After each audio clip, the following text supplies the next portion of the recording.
Hello friends, it's a pleasure meeting you all, the literature enthusiast. For this video lecture, I have selected Jane Austen's novel, Emma. Both the author and her eponymous character Emma have created incredible impressions in the world of literature.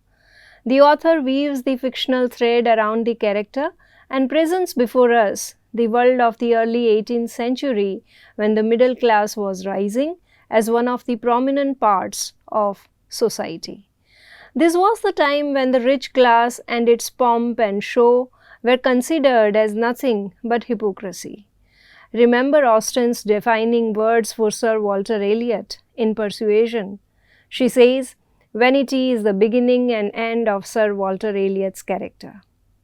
Thus, in most of her novels, Jane Austen presents everyday life affairs. Her novels are realistic with a touch of light satirical humor. In the absence of any meaningful activity, most of the society members, especially rich people, are busy doing nothing constructive.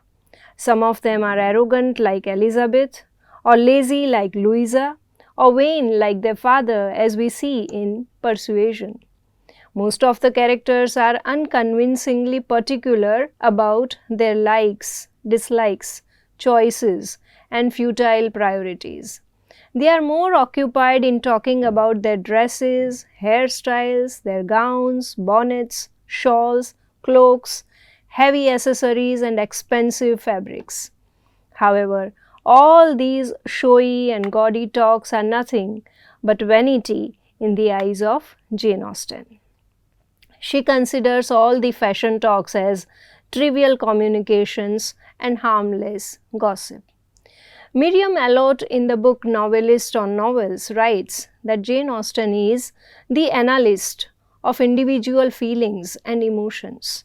The novelist appears as the sensitive, exclusive artist whose interpretation of life, especially in its exploration of hidden human conflict, is disciplined by a profounder irony and sometimes illuminates the nature of tragic experience. We need to pay as much attention to the interdependence of the various moments of moral crisis as we do read Emma. We see in Emma how status and style become the pointing features of the prevalent society.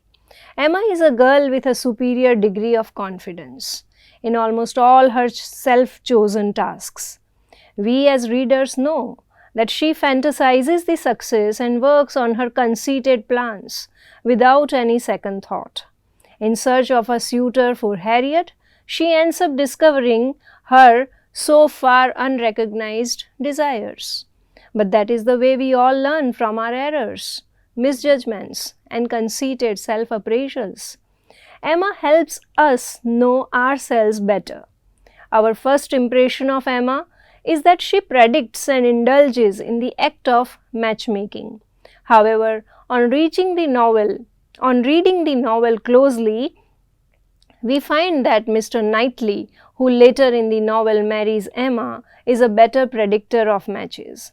Emma was successful in making a match of her governess with Mr. Weston.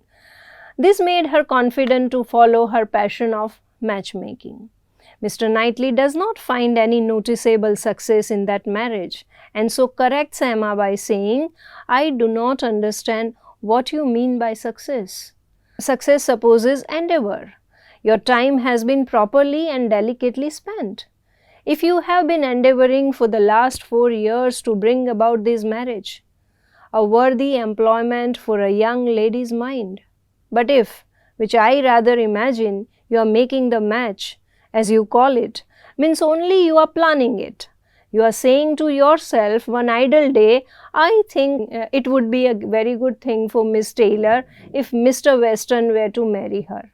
And saying it again to yourself every now and then afterwards, why do you talk of success? Where is your merit? What are you proud of? You made a lucky guess. And that is all that can be said." However, Emma turns a deaf ear to this lecturing. She follows her self-chosen matchmaking job and finds a schoolgirl, Harriet Smith, as her next prospect. Harriet is pretty, poor, and an orphan girl. Emma persuades her first to break off with Robert Martin, an educated peasant boy, and secondly to think about Mr. Elton, a vicar in the town of Highbury. When Emma arranges for the meeting of Harriet and Elton, the latter shocks Emma by proposing to her instead of showing any interest in Harriet. Emma remembers Mr. Knightley's cautionary lecture. Bearing the brunt of upsetting Harriet, first with Martin and now with Elton too, Emma takes a back step and decides to refrain from indulging in any kind of matrimonial planning. On the other hand, Emma's friends are planning her match with Mr. Frank Churchill, who is already courting Miss Jane Fairfax. Emma is neither aware of her friends' plans nor about Frank and Jane's relationship, so she plans to make a match between Frank and Harriet. But by this time, Harriet moves on from her previous failures and develops affection for Mr. Knightley. This creates a lot of confusion. Emma and Mr. Knightley realize that they share good bonds of compatibility and so they should unite. Frank and Jane marry. Harriet marries her first love, Robert Martin. The novel ends up on a happy note, though after multiple crisscrossing of Emma's impulsive and Mr. Knightley's rational thinking and decision-making abilities. It is a heart versus head kind of fight, a collision between the antagonistic concepts like fancy versus fact. When we read Emma, we find one more conflict, a conflict between Emma's fabricated matchmakings versus naturally designed matches. We can humorously say that Emma proposes and nature disposes.